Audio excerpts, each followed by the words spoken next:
그 모든 일을 하는 데 있어서는 준비가 있고 또 일을 실행하는 게 있고 실행한 후에 그 일을 평가하고 그렇게 합니다. 이게 이제 보통 회사에서나 뭐 업무를 처리할 때는 계실평, 그래서 계획, 실행, 평가 그렇게 하는 겁니다. 하나님 일도 마찬가지입니다. 하나님 일 하기 전에 우리는 기도하고 하나님의 지혜를 구해서 준비하고 또 그 일을 잘 실행하고 그 일이 일어난 다음에는 그 일을 반성도 해보고 평가도 해보고 그렇게 하는 거죠. 오늘 사건은 예수님께서 나면서부터 성행된 사람을 고쳐서 실로암에 가서 씻으라, 진흙을 발라 씻어서 그 사람 눈을 뜨고 난 다음에 일어난 일입니다. 예수님께서는 그 일을 통해서 하나님께서 하시는 일을 나타내기 위해서, 그래서 그 사람을 고쳐주시고 하나님이 하시는 것을 나타내기 위해서 눈에 진흙을 잔뜩 붙여서 여러 사람들 보는 데서 걸어가게 하시고 실로암 못에 씻었다가 눈이 뜨게 되었습니다. 이제 이 사건, 하나님께서 하신 것을 보았을 때 사람들의 반응입니다. 기적이 나타난 거죠. 그러면 이 기적이 나타난 것을 보고 우리가 일반적으로 기대하거나 좋은 반응은 뭐겠습니까? 첫째는 함께 기뻐하는 거죠. 나면서부터 평생 보지 못하는 사람이 보게 되었으니까 축하한다. 너 너무 잘 됐다. 그죠? 그렇게 함께 기뻐해 주는 것이죠. 쉬운 거 아닙니다, 여러분. 왜? 사촌이 논을 사면 배가 아프다. 우리 그렇게 하니까. 다른 사람이 잘 되면 기뻐해야 되는데 그것도 쉬운 거 아니더라고요. 저는 목사니까 우리 목회자들 간에 이웃 교회가 막 부흥하고 성장한다. 얼마나 좋은 일입니까? 함께 기뻐해야 되잖아요. 그런데 왜 우리 교회는 그렇게 성장 안 할까? 그런 마음이 슬며시 드는 게 인생입니다. 함께 교회에서 신앙생활하는 분들 가운데 하나님이 복을 주셔서 사업이 잘 된다 하더라. 얼마나 좋은 일입니까? 아들이 이번에 대학에 합격했다 하더라. 그럼 기뻐해 줘야 되는데 우리 마음속에는 은근히 나는 왜 안 그럴까? 여러분, 그것이 우리의 죄된 본성인 것을 알고 그런 것을 고쳐야 됩니다. 그래서 기뻐하는 자들과 함께 기뻐하고 슬퍼하는 자들과 함께 슬퍼해 주는 것이 하나님께서 원하시는 것이죠. 그 다음 뭘 해야 되겠습니까? 하나님이 역사하셨으니까 하나님께 영광을 돌리는 겁니다. 하나님께 감사하고 함께 찬양하고 할렐루야, 우리 하나님께서 크고 위대한 일을 하셨다. 그렇게 하는 것이 참 좋겠죠. 그것도 뭘 하면 좋을까요? 예수님한테 찾아가 보는 거죠. 왜? 예수님이 그렇게 했으니까 나도 예수님한테 가서 은혜 받으면 얼마나 좋겠어요. 이것이 옳고 마땅하고 우리가 기대되는 일인데 그렇게 하지 않았습니다. 이 사람도 어떻게 했느냐? 이 보면 이렇게 되어 있습니다. 13절. 그들이 전에 맹인이었던 사람을 데리고 바리새인에게로 갔더라 되어 있습니다. 이 그들은 누구냐면 앞에 쭉 찾아보면 8절에 나와요. 8절. 이웃 사람들과 전에 그가 거리 있는 것을 보았던 사람들이. 어쨌든 그냥 간 게 아니고 눈에 진흙을 잔뜩 바르고 실로암까지 가서 씻어서 와 본다 하니까 그 주변에 많은 사람들이 그 사건을 알게 되었습니다. 예수님께서 하신 목적도 그거예요. 그냥 조용히 고치는 게 아니고 하나님이 하신 일을 다 드러낸 겁니다. 그걸 본 사람들이 전에 그 못 보던 그 사람 맞아? 하고 또 진짜 눈 뜬 거야? 이때까지 혹시 꾀병으로 거짓말한 거 아니었어? 뭐 별별 생각이 다 나는데 그 사람들이 그냥 둘러서가지고 어지럽이 늙죠, 옛날 사람들. 요즘 같으면 뭐 지가 낫든지 말든지 하는데 그 데리고 이제 그 사람 데리고 바리새인들에게로 갔습니다. 구약 율법에 따르면 종교적으로 부정한 질병을 고친 사람들은 제사장에게 가서 보이게 되었습니다. 예수님이 나병 환자를 고치시고 제사장에 가서 내 몸을 보여라. 왜? 나병 환자들은 성전에 못 들어가는데 제사장이 완전히 나았습니다. 그렇게 판단하면 가는 거죠. 그래서 약간 이제 의사는 아니지만 종교적으로 검사를 하는 그런 기능을 제사장들이 가지고 있었어요. 그런데 왜 제사장에게 안 가고 그냥 바리새인들이 갔는가? 뭐 여러 가지 이유가 있겠죠. 제사장들이 그 당시에 좀 존경을 덜 받았다든지 아니면 가까이 바리새인들이 있었든지 어쨌든 그런 목적으로 바리새인들에게 이 사람을 데려간 겁니다. 이 사람이 나았다는 거예요. 그러니까 이거 우리는 있을 수 없는 일이고 믿을 수 없는 일인데 자기가 본다 하니까 못 보다가 한번 검사해 보십시오. 확인해 보십시오. 그렇게 그들이 전에 맹인이었던 사람을 데리고 바리새인들이 갔습니다. 그 다음 말이 참 재밌습니다. 예수께서 진흙을 이겨 눈을 뜨게 하신 날은 안식일이라. 자, 이게 이제 바리새인들은 안식일 준수에 굉장히 엄격한 사람들입니다. 저도 어릴 때부터 주일 성수에 대해서 굉장히 엄격하게 그렇게 가르침을 받았습니다. 저는 요즘도 주일날에는 이렇게 돈을 쓰고 하는 것이 불편하기 때문에 안 씁니다. 서울시민교회 와서 얼마 했으니까 전도회에서 목사님 저녁 식사 같이 하러 가시죠. 나는 또 뭐 교인 중에 무슨 자기 집에서 식사 초대는 가니까 식당으로 가더라고. 그래서 제가 이거 가시라고 나는 그냥 주일날에 몇 시간 하면 좋겠다고 그렇게 한 적도 있습니다. 어쨌든 자기가 훈련받고 배운 걸 하게 돼 있는 거죠.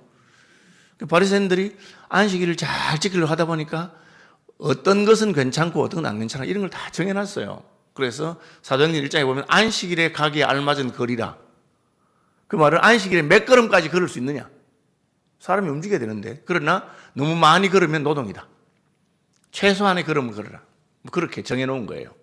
그러면 바리새인들은 걷다가 내가 안식일날 걸을 수 있는 걸음을 다 걸으면 거기 딱 서 있다가 날이 바뀌면 가는 거예요.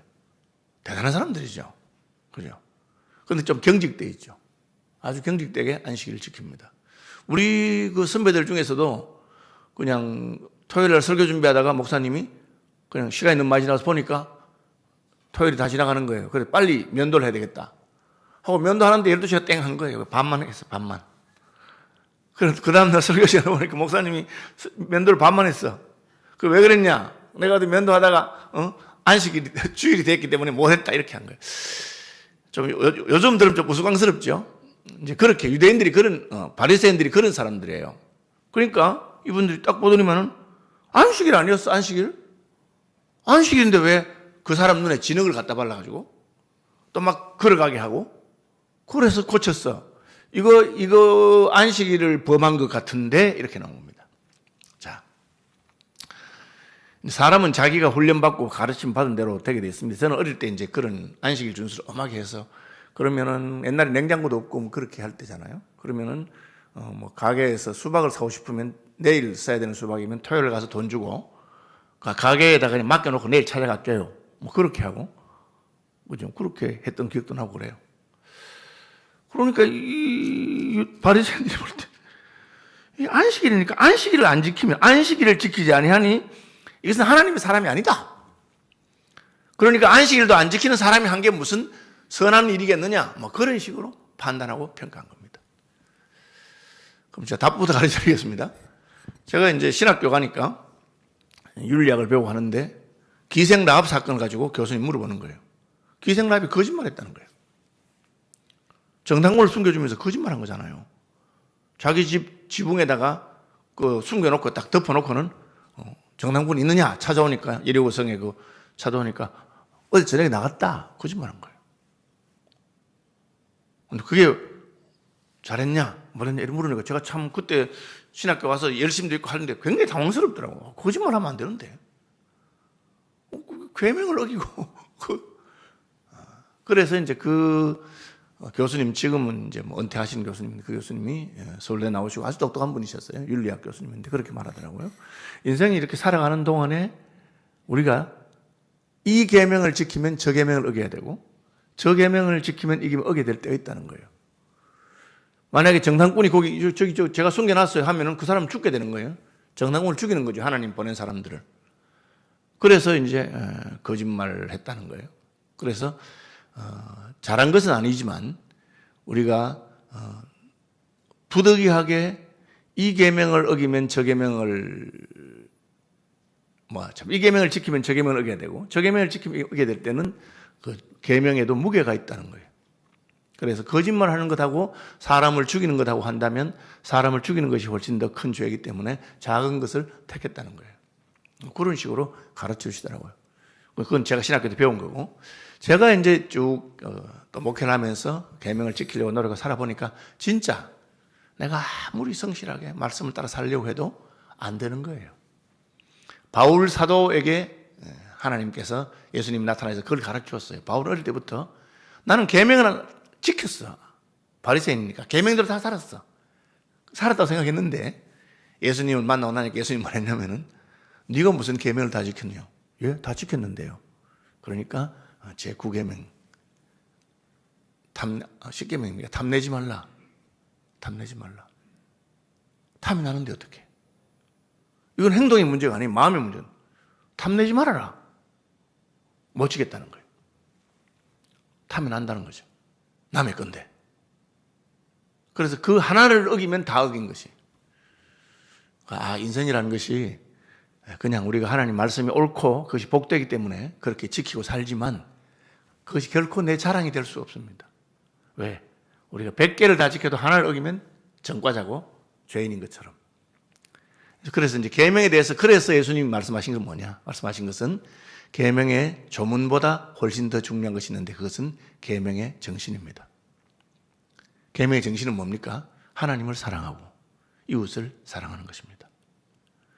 선한 사마리아인 비유에서 왜 레위인이나 제사장이 강도 맞아 급한 죽게 된 사람을 버리고 갔느냐? 그 사람들의 핑계는 이겁니다. 나는 지금 제사를 드리러 가는데 저 사람이 죽은지 살았는지 확실하지 않아요. 죽은 것 같아. 만약에 확인해 본다고 만지면 나는 시체를 만지게 됐어요. 시체를 만진 사람은 부정하기 때문에 하나님 앞에 제사를 드릴 수가 없어요. 그게 자기들의 변명입니다. 꼼짝도 안 하고 죽은 것 같은데 나 지금 해야 될 일이 있는데 그렇게 하는 거죠. 제가 이제 집사람이 아프고 병원에 입원해 있어 보니까 우리 집사람은 병원에 입원 6개월 동안 주일 예배 참석 못했어요. 아픈데 어떡해. 그죠? 옛날 같으면 제가 곧 죽어도 예배를 참석하고 가라. 그렇게 했을지도 몰라요. 아시는 분들 아시면 제가 전에 그 신장 결석 때문에 주일 새벽에인가 깼어요. 3시 한 너무 아픈 거야. 그래서 제가 이걸 그냥 몸의 일부를 잘라냈으면 좋겠어요. 그래서 그때 제가 교회에서 자고 있다가 집사람한테 전화를 했어요. 나 너무 아프다. 그래가지고는 그냥 급하게 그 건대병원에 갔어요. 근데 의사들은 끄떡도 안 하더라고. 딱 보더니만 결석이네. 그래가지고 입원하고 오늘 검사하고 내일 뭐 깨고 그리고 주일 아침, 주일 새벽이에요. 그래서 제가 예배를 드려야 되는 거예요, 저는. 그래서 그냥 진통제를 놔달라고 그랬어요. 제가 예배 마치고 돌아오겠다고. 그럼 진통제를 놨는데 아무리 진통제를 안 들으니까 마약이 있어요. 마약 진통제. 마약 진통제 2방을 맞았는데 하나도 안 아픈 거야, 그때부터. 그래서 제가 이제 그날 교회 와서 목사님 어디 아픈 것 같았는데 막 너무 신나게 막 물론 이제 진통제 약발이 떨어지고 사부예배 마치고 하니 그때부터 아프기 시작했는데 제가 약간 그런 사람이에요. 그러니까 목사니까 그냥 아플 때 핑계 대고 누워 있으면 되잖아, 그죠? 그래서 잘 못했어요. 그러나 더 아팠으면 어떻게 하겠어? 더 아팠으면 못 오는 거야. 아무리 예배고 설교고라도, 그죠? 못 오는 거죠, 인생이. 그런 존재입니다, 우리가. 전쟁이 났든지 불이 났다 무슨 예배하다가 어떻게 할 수 없는 거예요. 이제 그거를 바리새인들이 알지 못했죠. 경직된 사고였어요. 왜 경직됐느냐?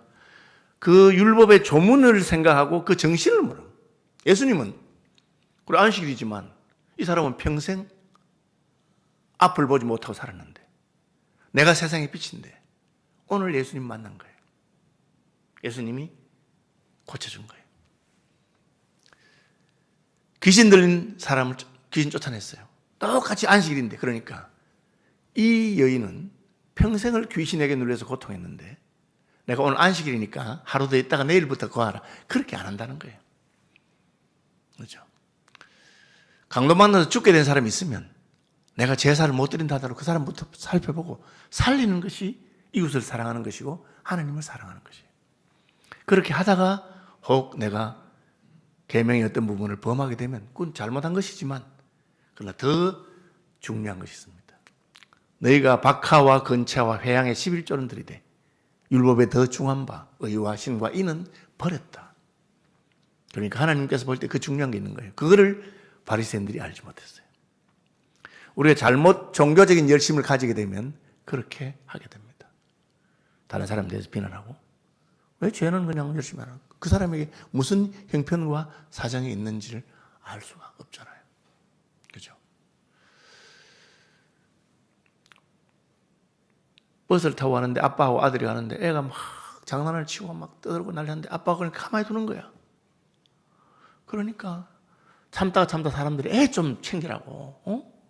지금 애가 지금 버스에서 이러는데 아버지가 돼가지고 뭐하냐. 그러니까 그 사람이 멍한 눈으로 척 쳐다보더니 죄송합니다. 방금 저희 집 사람이 병원에 있었는데 죽었다는 소식 듣고 내가 병원에 가는 길인데 제가 정신이 없어서 그렇다고. 그 말 딱 들으니까 꾸지람했던 사람이 너무너무 미안한 거예요. 그 사람 사정 우리가 모르잖아요. 어떤 일이 있는지. 인생들이 다 자기 관점에서 그렇게 하는 거예요. 바리새인들이 그가 나면서부터 소경돼서 한 번도 보지 못했는데 예수님이 그 눈을 뜨게 해줬는데 함께 기뻐하고 하나님께 영광 돌리고 감사하고 그런데 그날이 안식일이라. 그래 뭐 좀 아쉬운 점이 있지만 그래도 기쁘고 감사하다. 이렇게 하는 것이 옳은 것입니다. 자기들이 안식일을 그렇게 지키는 사람이라고 하더라도. 그렇죠. 여러분, 우리가 이 부분에 있어서 하나님의 마음을 헤아리는 것이 더 중요하고 이웃을 사랑하는 것이 더 중요하다는 것을 빼놓아 버리면 엉뚱한 사람이 됩니다. 종교는 열심히 믿는데 아주 인색하고 다른 사람에 대해서 무시하고. 그죠? 우리가 교회 11조를 하고 감사가 뭐 헌금하는 것 때문에 다른 사람에게는 인색한 사람 되면 안 됩니다.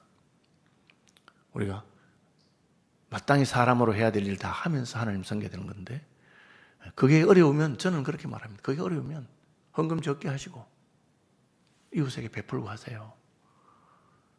명절이 돼도 부모님이나 친척들에게 선물 하나 안 돌리면서 나는 하나님 앞에 11조를 하고 한다. 그렇게 하는 것은 하나님의 마음을 모르는 겁니다. 왜? 하나님은 돈이 필요 있는 분이 아닙니다. 하나님은 우리가 한 푼도 안 들여도 넉넉하신 분입니다. 그냥 우리가 사랑하는 마음으로 감사하는 마음으로 하나님께 드리고 하나님 나라를 위해 쓰는 거죠. 그런데 하나님 핑계대고 고르반이라 하죠.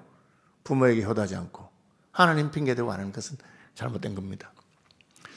여러분 우리가 예수를 열심히 안 믿을 때는 이런 고민이 없습니다.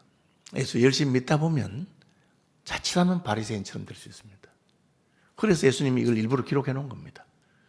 우리가 주님을 사랑하기 때문에 더 너그럽고 더 다른 사람을 배려하고 혹 내가 계명에 좀 죄송스러운 것이 있더라도 더 중요한 것, 율법에 더 중요한 것, 의와 인과 신을 해야 됩니다.